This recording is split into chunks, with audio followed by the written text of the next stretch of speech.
Bon, bonjour à tous. Bienvenue à cette école d'hiver sur les acteurs locaux et régionaux et l'intégration européenne. Je vais parler français ce matin, mais vous avez des traducteurs. Je pense que je vais essayer de parler doucement de manière à ce que la traduction puisse se faire. Et c'est un défi pour moi de parler doucement, donc si jamais je vais trop vite, n'hésitez pas à me ralentir. Alors donc bienvenue à cette première édition de cette école d'hiver.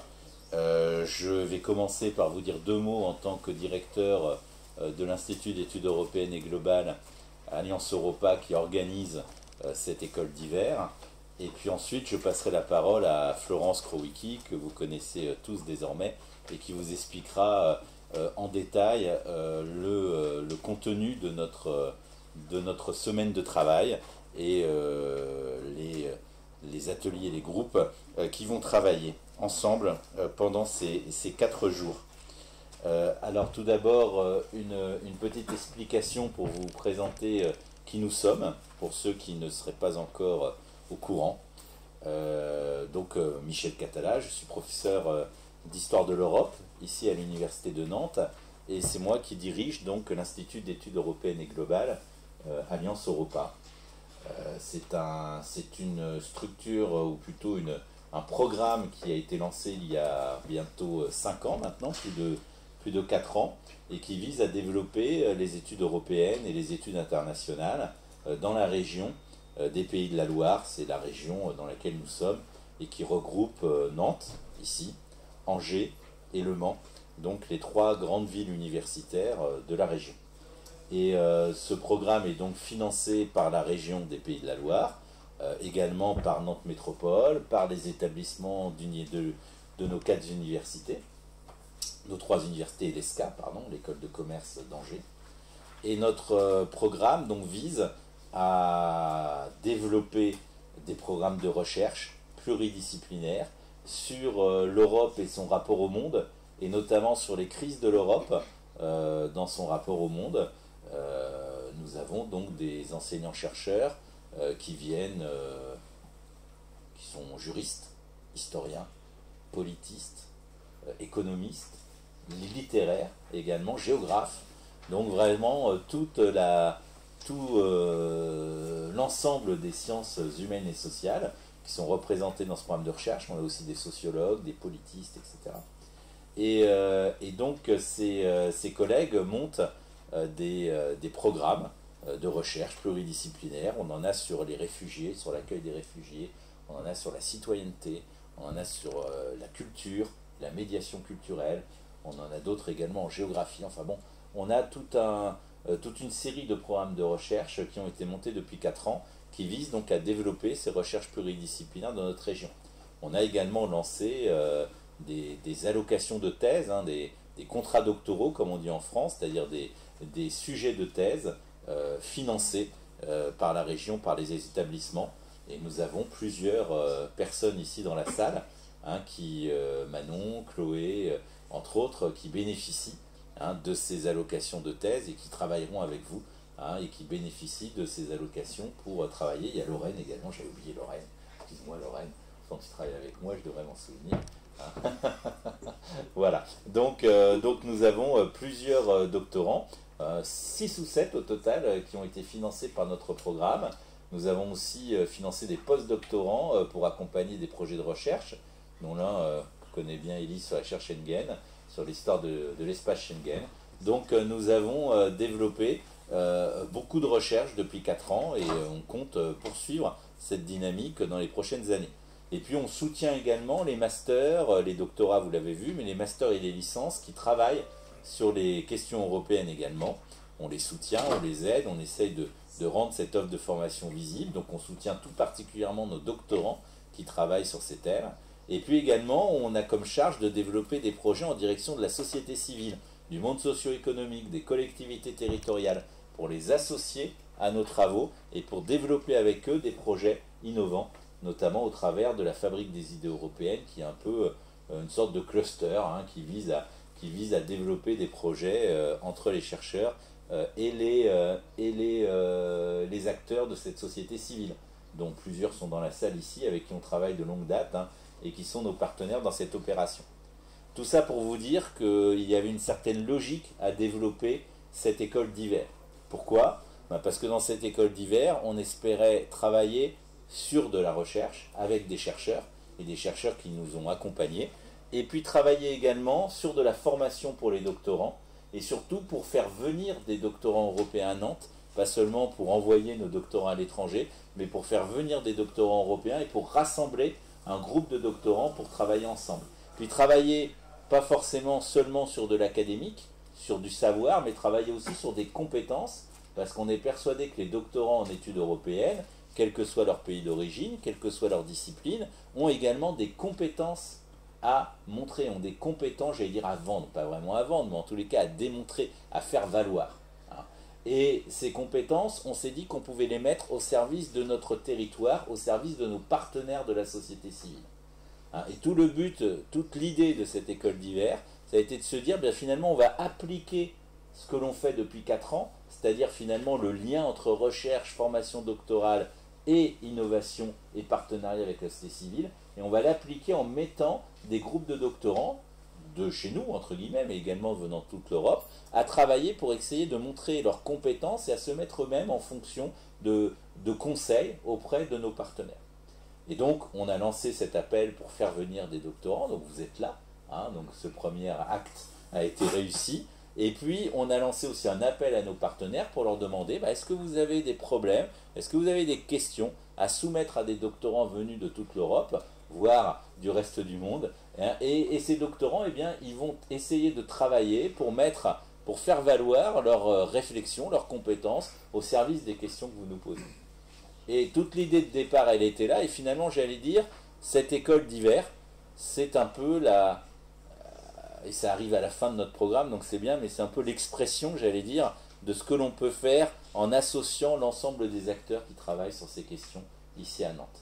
Donc pour nous, c'est une première, donc c'est très important parce qu'on veut que ça marche, que ça fonctionne, et puis qu'on arrive à un travail intéressant, mais c'est aussi une première, et c'est aussi quelque chose que l'on veut faire pour, j'allais dire, démontrer finalement, au travers de cette école d'hiver, la pertinence aussi de notre raison d'être, c'est-à-dire ce lien entre recherche, formation, innovation et société civile. Donc vous voyez, hein, j'allais dire, on compte sur vous, hein, je ne veux pas vous mettre la pression non plus, mais on compte sur vous pour cette semaine, pour, j'allais dire, être là et travailler vraiment dans cet état d'esprit. Alors effectivement, ce travail il est un peu différent parce que ce travail est un travail aussi sur vos compétences, sur vos savoir-faire. Il est différent aussi parce qu'il nécessite, j'allais dire, un contact avec ces différents prestataires qui sont dans la salle, dont on va reparler, hein, qui doivent être véritablement en lien avec vous durant ces 4 jours. Ah bah, j'avais oublié de mettre cette diapositive, mais qui résume la situation. Alors, vous voyez, mon propos introductif est assez rapide, hein, puis je veux surtout laisser la parole à Florence pour qu'elle vous explique véritablement quelle va être la nature de votre travail durant ces 4 jours. Je voulais quand même remercier tous ceux qui ont participé à l'organisation, et puis que vous allez voir et rencontrer durant ces 4 journées. Hein. Tout d'abord, le comité scientifique, c'est-à-dire moi-même et mes collègues qui ont accepté de suivre les groupes de travail et qui ont accepté de s'investir dans cette préparation. Et vraiment, je voulais les remercier parce que pour eux aussi, c'était un exercice un peu particulier. Alors, vous voyez, ils sont là. Donc, Arnaud Leclerc qui va arriver dans quelques instants et qui va faire la séance introductive avec moi tout à l'heure à 10h30, qui est mon collègue de sciences politiques, c'est-à-dire pilier d'Alliance Europa, puis directeur de la MSH qui nous accueille aujourd'hui. Vous êtes accueillis dans ce beau bâtiment qui héberge la Maison des Sciences de l'Homme, Ange Guépin, et Arnaud Leclerc en est son directeur. Jenny Rafik, ma collègue d'histoire des relations internationales, qui est parmi nous et qui est professeure ici à Nantes et qui a accepté de suivre un groupe. Et puis Élise Rouleau, qui est au fond là-bas, hein, à gauche, qui est docteur en sociologie et qui est en sciences politiques et qui a suivi avec nous le programme sur la chaire Schengen et qui a accepté aussi de vous suivre car ces questions l'intéressent tout particulièrement.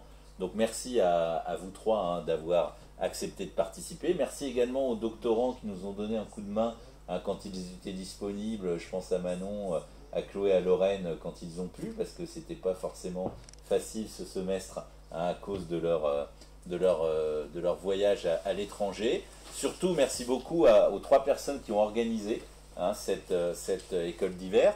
Donc Caroline Lancio qui est ici, lève-toi Caroline peut-être pour qu'on te voit. Donc Caroline Lancio qui est la directrice opérationnelle d'Alliance Europa.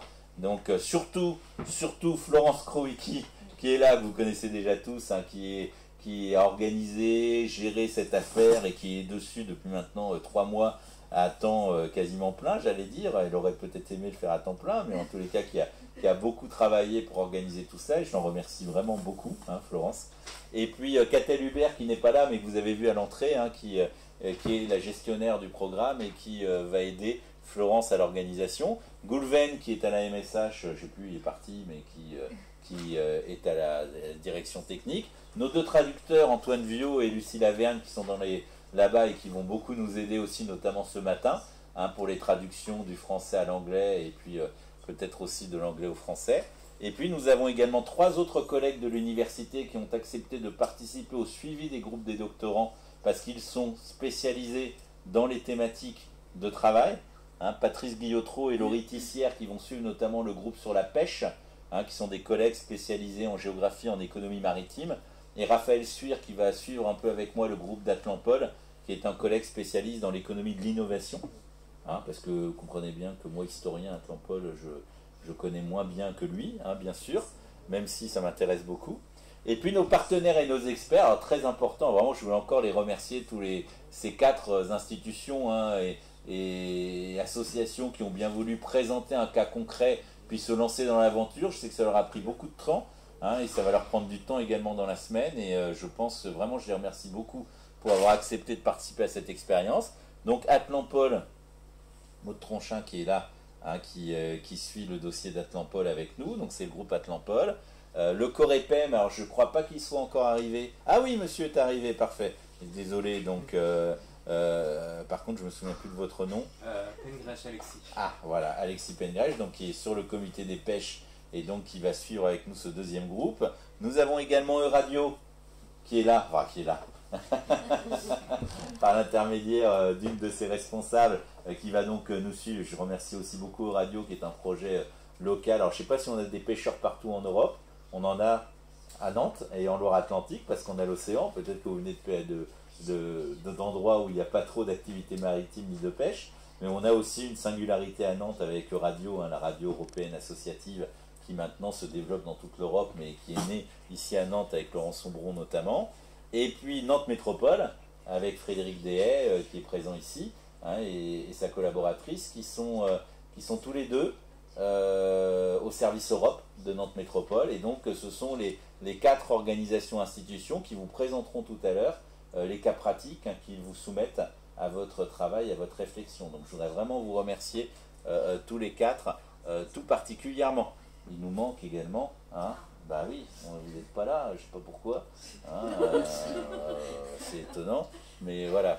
Donc il nous manque notre, non il ne faut pas que je dise coach, hein, notre conseillère on va dire et enseignante qui va vous suivre pour accompagner vos compétences, hein, mais qui se présentera tout à l'heure, hein, et qui présentera son travail à la suite de Florence.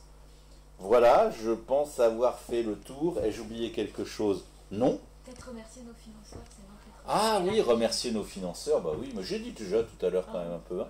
Oui, la région des Pays de la Loire, j'ai déjà dit, qui nous finance, puis Nantes Métropole, qui s'est beaucoup engagé financièrement hein, pour suivre cette Winter School, donc on les remercie également beaucoup. Je crois que certains de leurs représentants seront là jeudi, hein, jeudi soir, pour notamment la présentation de votre travail hein, et des résultats des 4 jours. Et on s'est dit que c'était bien d'inviter les responsables de l'université, les responsables, j'allais dire, de nos partenaires à cette dernière journée, hein, pour qu'ils voient véritablement le travail. On s'est dit que c'était plus intéressant qu'ils vous écoutent, vous, avec le travail que vous avez fait, plutôt que moi, avec mon discours d'introduction. Voilà, je pense que c'est plus intéressant pour eux de vous écouter vous plutôt que vous écouter moi. Alors, je vais tout de suite laisser la parole à Florence, qui va donc vous présenter comment va s'organiser votre travail et qu'est-ce qu'on attend de vous, et qui je crois va le faire en anglais.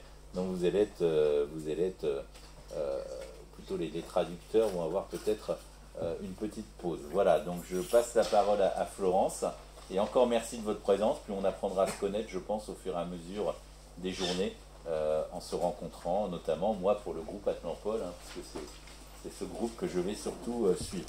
Voilà, merci à tous. Well, hello everyone. I'm gonna switch to English. If I speak too fast, don't hesitate to tell me as well. I'm very happy to welcome you today here. It's a pleasure to see you here, and I'm even more pleased that I was a consultant before.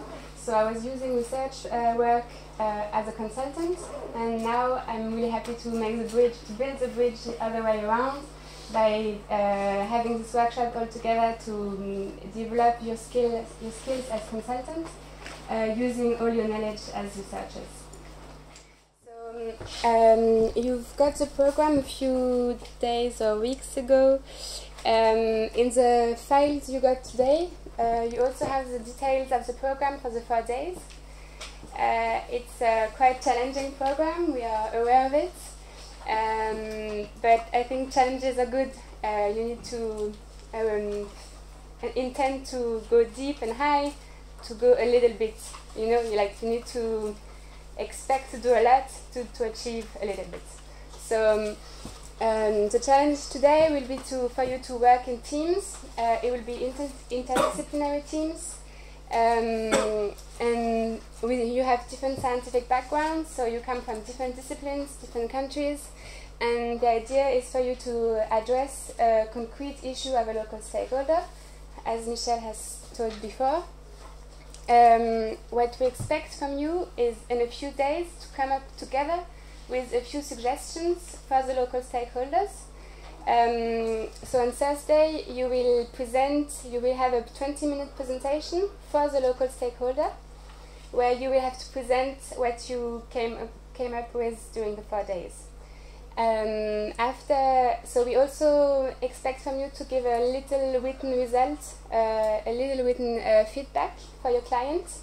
So for each local stakeholder, 1 or 2 persons will be there today and on Thursday. But the project is also that what you do, like your work, should be useful also for the organism as a whole, for bigger teams. So if you give a small written feedback, it will help the team of the local stakeholder also to spread the work you did for 4 days. Was that clear? Yes? On Thursday, after you presented your results, you will discuss it with each local stakeholder. And the objective is that you agree on 3 main points you want to share. So each of you will work in a small team, and on Thursday we all meet together, and then you can, with your reference, share what you learned and what you produced on the issue of European integration and local stakeholders. This way we can then share and discuss and debate all together on Thursday. I'm going to continue, but if you have any question afterwards, there is no problem. So the program has been structured this way. We wanted to give you also an academic background, so there will be 2 conferences, one today and one on Wednesday morning. This morning it will be 2 professors from Nantes, and on Wednesday it will be 3 professors, international professors, to give more international background. During the 4 days, you also have 4 hours of methodological courses with Fabienne Kervarek. So that's where you will have feedbacks and more tools for you to get organized in a small team to make the challenge alive, I'd say. And then the rest of the time you will work in teams. So the idea is for you to manage to get organized together. So you will be 4 or 5 by team for each team. And then we hope you can get organized to share the work and come up with solutions. During the 4 days, you'll also have interviews. so we planned a few interviews, especially on Monday and Wednesday, so you can meet professionals and have their feedbacks and their understanding of the issue. It's for you to get a better understanding of the context, but it's also a good opportunity for you to just discuss with experts and people who are working concretely on European integration issues locally.